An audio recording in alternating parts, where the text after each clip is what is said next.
우리에게 주시는 하나님의 말씀은 구약성경 창세기 35장 1절부터 8절까지입니다. 창세기 35장 1절부터 8절까지 우리 함께 교독하겠습니다. 구약 53쪽에 있습니다. 1절 제가 먼저 읽습니다. 하나님이 야곱에게 이르되 일어나 베델로 가서 거기 거주하며 내가 내 형 에서의 낯을 피하여 도망하던 때에 내게 나타났던 하나님께 거기서 제단을 쌓아라 하신지라. 야곱이 이에 자기 집안 사람과 자기와 함께한 모든 자에게 이르되 너희 중에 있는 이방 신상들을 보이고 자신을 정결하게 하고 너희들의 의복을 받고 입으라. 우리가 일어나 베델로 올라가자 내가 얼른 날에 내게 응답하시며 내가 가는 길에서 나와 함께 하신 하나님께 내가 거기서 제단을 쌓으려 하노라 하매 그들이 자기 손에 있는 모든 이방 신들과 자기 귀에 있는 귀고리들을 야곱에게 주는지라. 야곱이 그것들을 세겜 근처 상수리 나무 아래 묻고 그들이 떠났으나 하나님이 그 사면 고을들로 크게 두려워하게 하셨으므로 야곱의 아들들을 추격하는 자가 없었더라.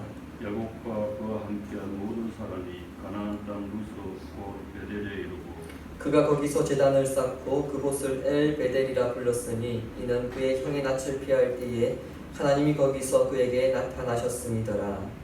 그가 유모 드보라가 죽음에 그를 베델 아래에 있는 상수리 나무 밑에 장사하고 그 나무 이름을 알론 바구시라 불렀더라. 아멘.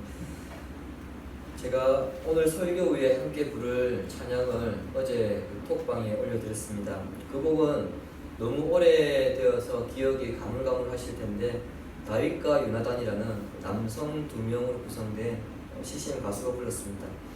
CCM이라고 하는 용어가 생소하고 복음성가라고 하는 용어가 더 익숙할 때이죠. 1988년에 다윗과 요나단 2집 음반이 발매되면서 당시에 밀리언셀러, 100만 장이라고 하는 엄청난 판매를 기록했었습니다. 그 음반에 실렸던 곡 중에 하나가 제가 올려드렸던 내게 오라는 곡입니다. 저는 이 찬양을 90년대 초반이죠. 중학생 때 들었는데 당시 성경도 모르고 신앙이 뭔지도 모르는 그런 때에 뭣도 모르고 불렀던 그 기억이 납니다. 그런데 본문에 나타난 야곱의 이야기를 묵상하면서 그 곡이 얼마나 은혜스러운 찬양이었는가를 깨닫게 되었습니다. 살아가면서 참 힘들 때가 있죠. 그때마다 인생살이가 만만치 않고 쉽지 않다는 것을 느끼게 됩니다. 20대, 30대, 40대, 50대, 60대 나이가 들수록 그 위기와 어려움은 우리에게 더 크게 다가옵니다. 그래서 우리 인생을 산 넘어 산이라고 그렇게 표현하죠. 하나 넘으니까 또 다른 산이 있고 그 산을 넘으니까 또 다른 산이 우리를 기다리고 있고 계속해서 산을 우리는 바라보게 됩니다. 결국 산 넘는 것으로 우리 인생이 이렇게 끝나버리는 것은 아닌가 하는 생각이 들게 되죠. 성경은 우리에게 중요한 교훈을 가르칩니다.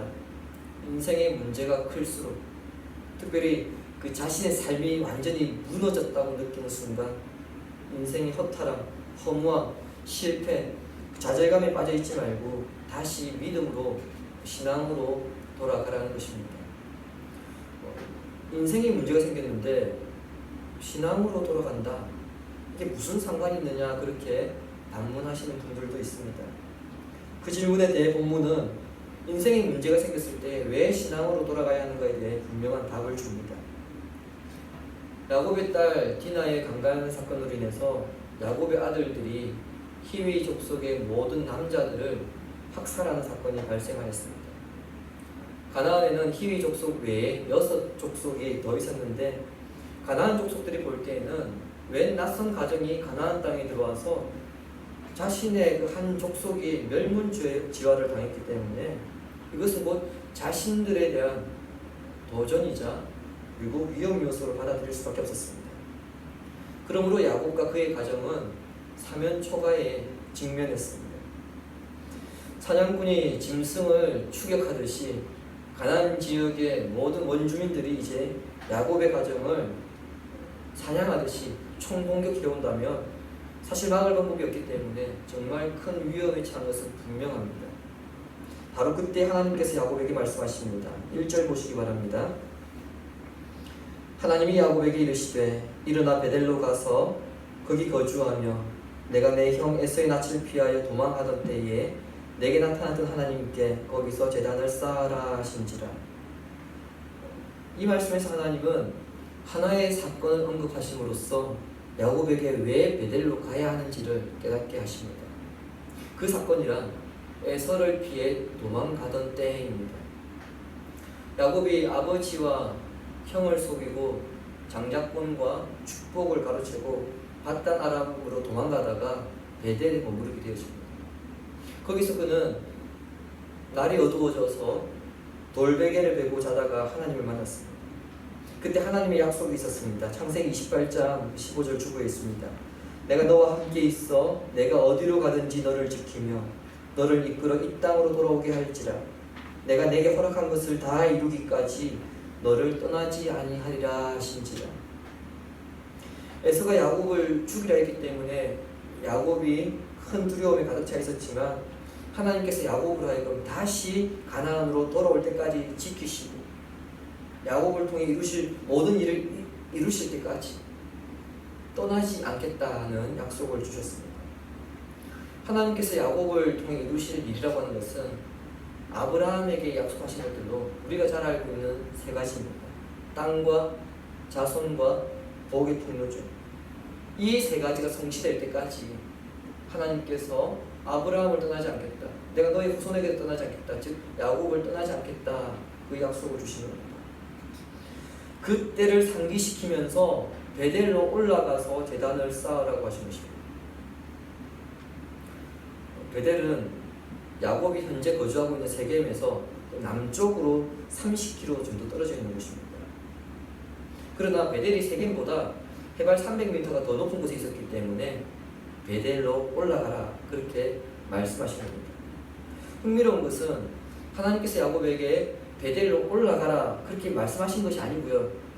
그곳에 가서 제단을 쌓으라. 이 부분이 굉장히 흥미로운 점입니다. 창세기를 우리가 계속해서 읽어왔는데 창세기를 읽어보시면 하나님께서 하나님께 제단을 쌓아 예배를 드리는 믿음의 선조들이 등장합니다. 노아가 제단을 쌓아서 예배를 드렸고요. 그리고 아브라함과 이삭이 제단을 쌓아서 하나님께 예배를 드렸습니다. 그런데 그들은 한결같이 스스로 제단을 쌓았습니다. 하나님께서 제단을 쌓으라고 명령하신 부분은 이 부분이 유일합니다. 야곱은 지금 당장 가나안 민족들로부터 자신의 목숨을 부지하는 것이 급한 상황입니다. 말이 30km이지 대가족이 가축을 이끌고 가기에는 사실 여러분 쉬운 거리는 아니죠. 야곱이 그리고 먼저 지금 베델로 가겠다고 한 것이 아니라 하나님께서 예배하기 위해 오라고 하셨다는 점을 우리는 기억해야 합니다. 무슨 의미입니까? 적어도 야곱이 베델에 도착할 때까지는 하나님께서 그 야곱의 안전을 철저하게 지켜주시겠다는 것입니다. 그리고 베델은 앞서 28장 15절의 말씀처럼 하나님께서 야곱에게 약속을 주신 것입니다. 그렇게 볼 때 본문 1절에서 베델로 올라가서 제단을 쌓아라 이 말씀은 야곱을 위기로부터 반드시 보호하시겠다 그 사인이라 할 수 있습니다. 하나님께서 야곱에게 베델을 말씀하실 때에 야곱은 이것이 하나님의 사인이구나 그것을 깨달았습니다. 그리고 다시 그 약속이 이루어지기를 소망했을 것입니다. 그런 의미에서 베델은 야곱에게 굉장히 특별한 곳입니다. 무너진 신앙을 회복할 수 있는 곳이고 세상에서 찾을 수 없는 쉼과 평안을 얻을 수 있는 곳입니다. 그곳이 베델이고요. 신약에서는 이것을 골방으로 표현합니다. 마태복음 6장 6절을 함께 읽겠습니다. 마태복음 6장 6절입니다. 너는 기도할 때에 내 골방에 들어가 문을 닫고 보시는 내 아버지께서 갚으시리라. 아멘. 마태복음 5장부터 7장까지는 우리가 잘 알고 있는 산상수훈 말씀입니다. 산상수훈을 통해서 예수님은 하나님의 백성이 살아가야 할 길에 대해서 말씀하시면서 세상 사람들과 달리 하나님의 백성은 기도로 모든 두려움과 연멸을 이겨내야 한다 그렇게 말씀하셨습니다. 그래서 6장 6절 이후에 보시면은 특별히 9절부터는 주기도문을 통해서 하나님의 백성들은 무엇을 기도해야 할 것인지 이것을 말씀하셨고요. 그 12절 이후부터는 염려하지 말고 오직 하나님의 나라와 그의 뜻을 구하라 그렇게 하셨는데 그 출발점이 어디냐? 바로 골방이라는 겁니다. 골방에서 그런 기도를 하라는 겁니다. 지금은 은퇴하셨지만 제가 신학교 다닐 때 저를 가르치셨던 유해무 교수님이라는 분은 신학은 책이 아니라 골방에서 시작한다 그렇게 늘 가르치셨습니다. 그렇습니다. 우리가 하나님에 대해서 배운다고 할 때에, 하나님에 대해서 안다고 할 때에, 그리고 하나님의 도움을 구한다고 할 때에 그 출발점은 하나님을 만나는 곳이어야 됩니다. 그리고 그 하나님을 만나는 곳이 어디냐? 바로 골방이라는 겁니다. 그래서 하나님은 야곱을 처음 만났던 그곳을 불렀습니다. 그러니까 야곱에게 골방은 어디입니까? 베델입니다. 베델은 야곱의 인생에 하나님을 처음 경험했던 곳이죠. 여러분에게는 이런 베델이 있습니까? 이런 골방이 있습니까? 인생의 위기 속에서 하나님께 부르짖었을 때에 응답받았던 경험, 죽을 병에 걸렸는데 하나님께서 고쳐주셨던 경험, 계획했던 사업이나 일이 실패했을 때에 다시 일어서게 하신 경험, 깨어진 관계가 다시 회복되게 하신 경험, 여러분 이런 모든 경험들이 바로 베델이고요. 골방입니다. 그곳으로 다시 오라고 부르신 것이 바로 하나님께서 야곱을 향한 부르심이고요. 성도인 우리를 향한 부르심입니다. 하나님의 의도를 깨달은 야곱은 베델로 가기 전에 먼저 해야 할 일이 있었습니다. 그래서 온 집안 사람들을 모아놓고 세 가지를 명령합니다. 첫 번째는 이방 신상, 즉 우상을 버릴 것을 요구합니다. 가족들이 가지고 있는 우상들을 모두 가지고 나오게 한 것이죠. 베델에 가서 하나님을 예배하기 위해서는 가장 먼저 하나님께서 싫어하시는 것, 이것을 제거하는 것은 당연한 것입니다. 야곱의 가족들이 가지고 있던 우상들은 거의 대부분은 세겜에서 약탈할 때 얻었던 것들이고요. 또 박단 아람에서 올 때 가지고 온 것들도 있었을 것입니다. 야곱이 그 모든 것들을 내놓으라고 하니까 손에 들고 있던 것, 손가락에 끼고 있던 것, 귀에 걸고 있던 것, 하여튼 다 빼서 내놓기 시작했는데 야곱이 하나를 보고 굉장히 충격을 받았을 것입니다. 혹시 뭔지 아십니까? 라헬이 꺼내놓은 드라빔입니다. 라헬이 그것을 꺼내는 순간 야곱이 받았을 충격, 여러분 혹시 생각해 보신 적 있으신가요? 야곱이 삼촌 라반의 집을 도망쳤을 때 그래서 붙잡혔습니다. 그 과정에서 라반이 나중에 이런 이야기를 하죠. 다른 건 모르겠고 둘째 치고 드라빔은 내놔라. 이거 못 내놓으면 너 못 간다. 그때 여러분 야곱이 뭐라고 했는지 아십니까? 저는 정말 훔치지 않았습니다. 만일 우리 가운데 누군가가 여기서 훔쳤다면 그 사람은 반드시 죽을 것입니다. 그렇게 말했거든요. 근데 그 드라빔이 자기가 가장 사랑했던 아내 라헬에게 나왔으니 얼마나 충격을 받았을까. 제가 뒤에 다시 말씀드리겠지만 여러분 오늘 이때는 야곱이 라반의 집을 떠난 지가 10년 정도 되는 때입니다. 그러니까 오랜 시간 동안 라헬이 그것을 가지고 있었을 테니까 야곱이 얼마나 충격했겠습니까? 그 충격을 뒤로 한 채 모든 우상들을 나무 밑에 다 파묻었습니다. 이제 이런 것들과 관계를 끊겠다는 거죠. 그리고 야곱이 두 번째를 요구합니다. 자신을 정결하게 하는 것입니다. 사람이 하나님 앞에 서기 위해서는 정결해야 하는데 정결하게 하는 예식은 두 가지입니다. 바로 목욕과 빨래입니다. 레위기 14장 8절 보십시오. 정결함을 받는 자는 그의 옷을 빨고 모든 털을 밀고 물로 몸을 씻을 것이다. 그리하면 정하리니 그 후에 진영에 들어올 것이나 자기 장막 밖에 이레를 머물 것이요. 야곱의 아들들은 세겜 사람들을 죽이고 그 약탈하는 과정에서 시체들에게 접촉함으로써 부정하게 되었기 때문에 이런 정결 예식이 필요했습니다. 그리고 세 번째로 요구한 것이 옷을 갈아입는 거죠. 구약 성경에는요, 하나님께 나아가 예배하거나 기도하기 전에 옷을 갈아입었다는 기록이 여러 군데 있습니다. 한편으로 야곱은 이제 이스라엘이라고 하는 새 이름을 얻었기 때문에 그 새로운 신분에 해당하는 옷을 입고 하나님께 나아가려 했다는 것입니다. 야곱이 가족들에게 세 가지를 요구했는데 이 세 가지는 400년이 지나 출애굽한 이스라엘에게 시내산에서 주어진 율법입니다. 아직 율법이 주어지기 훨씬 이전임에도 불구하고 그렇다면 야곱은 이것을 어떻게 지켰을까? 어떻게 알았을까? 이런 의문이 들게 되어지죠. 이것에 대해서 본문이 명확히 밝히고 있지 않기 때문에 우리가 그 정확한 이유를 알 수 없습니다. 하지만 예수님께서 제자들에게 하신 말씀을 통해서 우리는 그 힌트를 찾을 수 있습니다. 제자들이 복음의 진리를 거부하는 말을 강요당할 때에 무슨 말을 해야 할지 염려하지 말라고 하셨습니다. 그 이유는 무엇입니까? 마땅히 해야 할 말을 성령께서 너희에게 가르치시리라. 성경에 기록된 것도 하나님께서 성경을 기록한 사람들에게 성령을 통해서 영감을 주셨기 때문에 성경이 기록된 것입니다. 비록 율법은 400년 이후에 제정되었지만 하나님께서는 야곱의 마음에 성령을 통해 하나님께 나아가기 전에 무엇을 준비해야 할지를 깨닫게 하셨던 겁니다. 야곱이 이런 준비를 끝내고 비로소 이제 세겜을 떠나 베델로 출발했고 베델에 도착하였습니다. 야곱이 삼촌 라반의 집을 떠난 지 10년 만의 일이고요.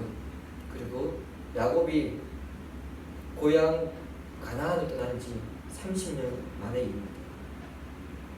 하지만 베델에 도착하기까지 야곱은 알지 못했지만 굉장히 중요한 한 가지 사실이 오늘 본문에 기록되어 있습니다.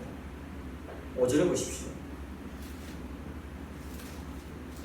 그들이 떠났으나 하나님이 그 사명 고을들로 크게 두려워하게 하셨으므로 야곱의 아들들을 추격하는 자가 없었더라.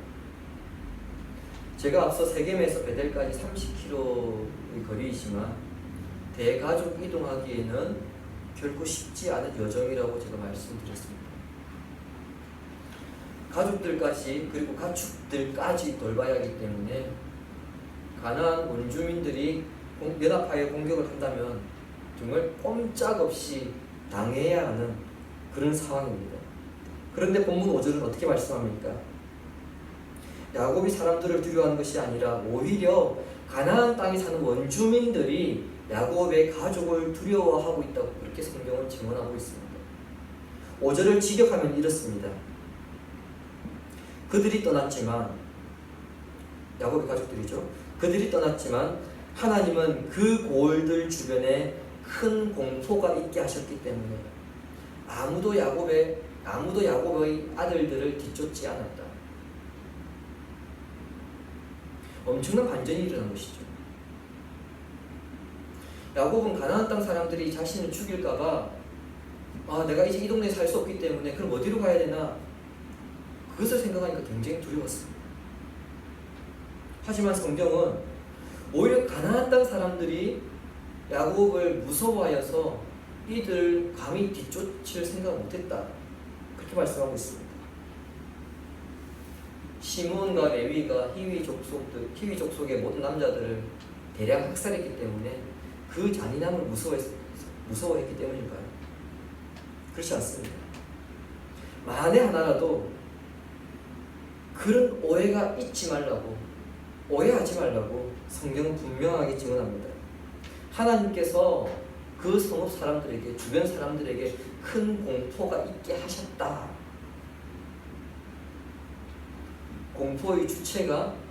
공포를 보낸 주체가 하나님이라는 겁니다. 엘로의 이스라엘을 찬양했던 야곱의 신앙이 시간이 지나도록 계속해서 지속되었다면 세겜에서 그런 사건이 시당초 일어나지도 않았겠지만 설령 일어났더라도 야곱이 세겜 사람들을 그리고 가나안 사람들을 두려워하지는 않았을 것입니다. 여기에 하나님의 놀라운 은혜가 있습니다. 야곱 시대보다 한 250년 후쯤, 250년에서 300년 후쯤에 여러분도 잘 아시는 고대 바벨론의 함무라비라고 하는 왕이 있었습니다. 함무라비의 가장 큰 업적이라고 하면 여러분들도 아시죠? 법전을 만든 것입니다. 그래서 우리가 함무라비 법전이라고 말하는데 그 법에 보면 우리가 일상생활에서 잘 쓰는 말이 있습니다. 눈에는 눈, 이에는 이입니다. 근데 이 법은 하나님께서 이스라엘 백성에게 주신 율법에도 있습니다. 고대 사회에서는요, 눈에는 눈, 이에는 이 이렇게 보복을 한 것이 아니고 자신의 그 분이 풀릴 때까지 보복하는 사회였습니다. 더군다나 가족이나 친척의 원수는 모든 일을 제쳐두고 반드시 보복해야 하는, 복수해야 한다는 그런 사고를 가지고 있었습니다.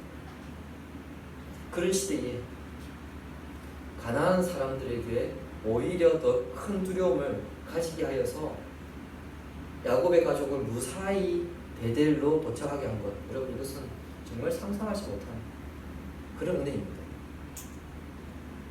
이렇게 야곱을 지키시는 분이 우리가 믿는 하나님입니다.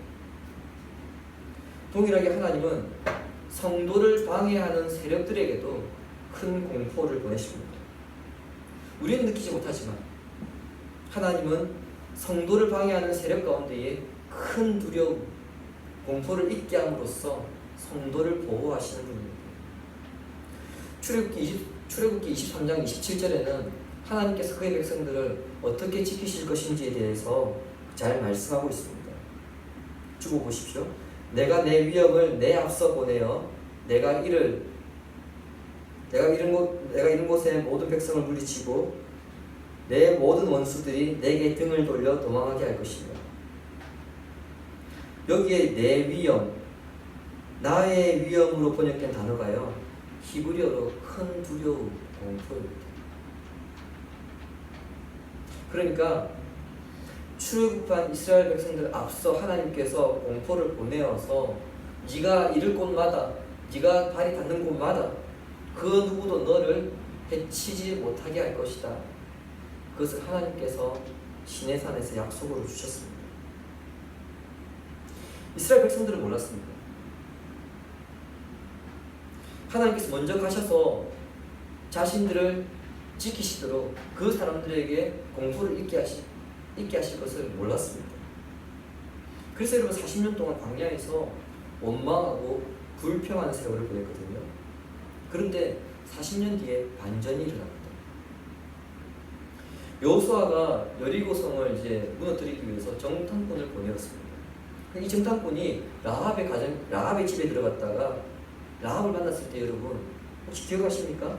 기생 라합이 정탐꾼에게 뭐라고 했는지, 너희가 애굽에서 나올 때에 하나님께서 홍해를 가르시고 아모리 사람들을 전멸시키셨다는 것을 우리가 들은 거야. 재밌는 사실 말씀드릴까요? 이스라엘이 출애굽하여서 가나안에 오는 동안에 무기가 없었습니다. 이스라엘 사람들은 철을 다룰 줄 몰랐기 때문에 무기를 만들 수 없었습니다. 근데 철을 가지고 있는 민족들이 이스라엘을 무서워한다고요? 그것은 여러분 말이 안 되는 겁니다. 그럼에도 불구하고 주변 민족들이 이스라엘을 두려워했다는 것은 다름 아닌 그들 앞서 인도하시는 하나님 때문이었습니다. 그 하나님이 우리를 인도하십니다. 시대가 바뀌었기 때문에 이와 같은 역사가 일어나지 않는 것 아닙니다. 정작 우리가 세상을 두려워하고 있기 때문에 이와 같은 일들이 일어나는 것을 우리가 보지 못하고 느끼지 못하는 것입니다. 사도 바울은 우리에게 이렇게 강하게 권면합니다. 로마서 8장 31절 함께 읽겠습니다. 그런즉 이 일에 대하여 우리가 무슨 말하리요? 만일 하나님이 우리를 위하시면 누가 우리를 대적하리요? 아멘. 예, 하나님은 우리를 도우시는 분입니다. 하나님께서 우리를 도우시고 하나님께서 우리 편에 서 계신다면 시대가 바뀌었다고 해서 우리를 두려운 상황으로 내몰고 거기서 고통받도록 내버려 두지 않으십니다. 그러므로 야곱의 가족들처럼 버려야 할 것을 버리지 못하고 꽉 붙잡고 있거나 야곱처럼 두려워하지 않아도 되는데 두려워하고 염려하는 마음이 있다면 여러분 그것은 하나님을 절대적으로 신뢰하지 못하는 마음 때문입니다. 야곱같이 버리지 못했던 것 묻어버리고 두려워했던 마음 떨쳐버리고 새로운 마음으로 베델을 향해 나아가야 합니다. 그렇게 할 때에 하나님의 인도하심이 우리 눈에 보이기 시작합니다.